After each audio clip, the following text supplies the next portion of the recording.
Hey and welcome to Neverwinter with Aragon. So with this Siege of Neverwinter event, we have to continually go and repeat these heroic encounters due to that daily quest which we have to do to complete this daily progress.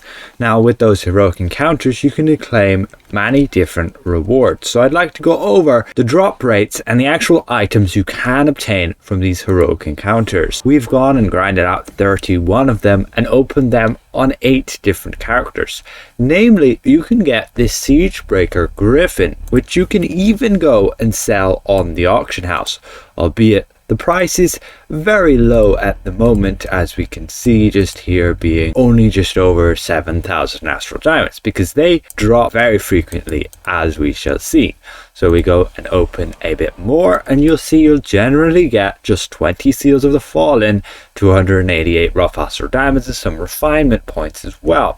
Now very nicely for newer players, those Seals of the Fallen can be spent at your seals vendor and you can go and purchase this gear, and it has that 1225, so that's not too bad to start out with some decent item level for you newer players, and completing these heroic encounters shouldn't be too much trouble at all since there are so many other people doing it. You can also get these chipped Siegebreaker battle horns. Now unfortunately they're really nothing special. All they can do is when you go and blast them is increase your critical avoidance for that short period of time, and otherwise it goes on a very lengthy cooldown. As we can see, we'll blow the horn here, there we go.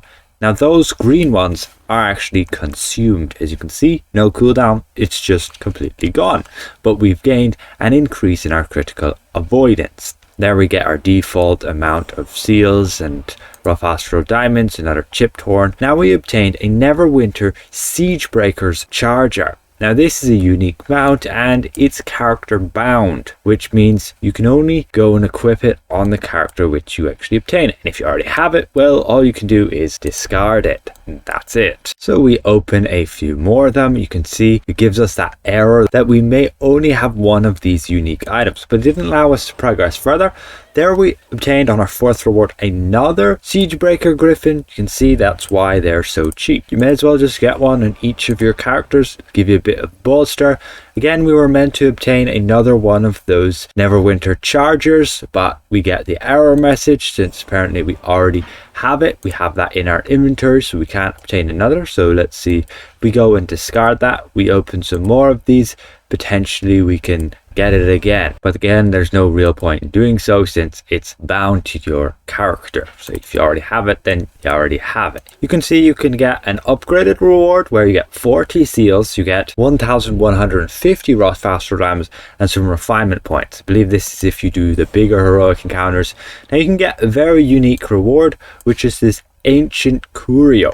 And I'll go over where you can actually spend this, but it's an event currency. As we can see down there, we have one of them now, and another chipped Siegebreaker horn. We just opened a bunch more of these. We've pretty much gone over all of the rewards. There's one reward which is really rare, and I only managed to obtain one of them after I've opened 250 of these thereabouts. And there we have it. That last heroic encounter was just one from in Amberniss, and that's the main rewards you get from heroic encounters. Overall, a little bit disappointing, nothing special there, but it's definitely a lot easier to obtain this Siegebreaker Griffin. So if you don't already have one, you don't really have an excuse to not have one for this event, as it's very easy to get. You're going to have to grind out those heroics anyway, so as a side benefit you'll get your hands on this Siegebreaker Griffin very easily. Pretty neat for new players. It's a epic mount, so that'll give you a little bit of bolster and also some slots to put in those different insignias. And that's really it for those rewards. Now there is one more reward which you can obtain that I didn't just there, and we can see the drop rates here. After opening 248 of them, you can see these were our rewards. We got one Siegebreakers Banner. That is the rarest drop here with a 0.4%. The rest of the drop rates you can see there, with the Siegebreakers Charger nearly being 10%, the Griffin nearly being 5%, and the chipped Siegebreaker Battle Horn nearly being 25%.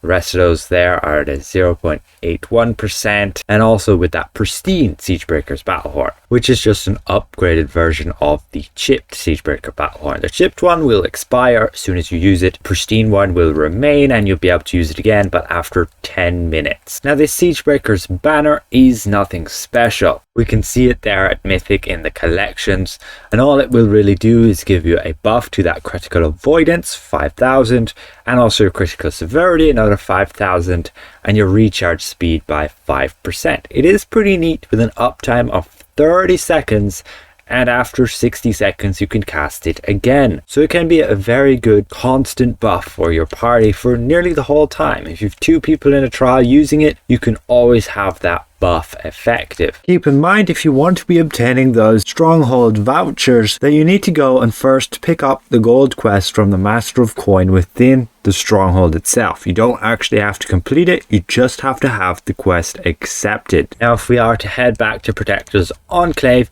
you could go and speak with this vendor here, and you could spend your old currency for this event, which were these Dragon Cult insignias, no longer obtainable, and this would give you those rewards there. Or you could spend those rights of condemnation or those medals of heroism, and you could get those corresponding rewards. And I'll obtain this Neverwinter Guard Archer and we'll get this thing tested out. But this ancient Curio, where could you spend it?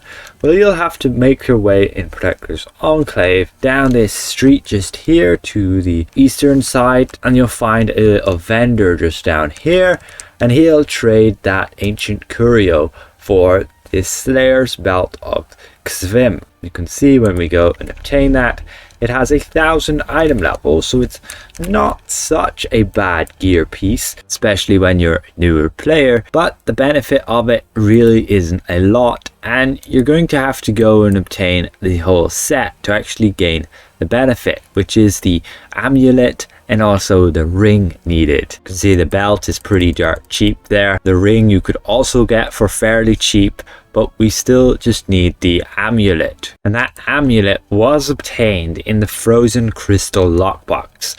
No idea if you can still get the amulet. Let me guys know if you can. And otherwise, that's really it. Again, those drop rates just here. Nothing particularly special. If you want to get your artifact, Siegebreakers Banner, it will take you quite a lot of grinding. But again, we'll be doing 5 heroics per day on the minimum, so you could do then 10 if you were to do the other quest as well. So again, I'd like to give a massive thank you to all of my channel members for helping me keep my channel going. And if I presented this well, consider leaving the video a like. And if you're new around here, consider subscribing. See you guys around. Goodbye for now.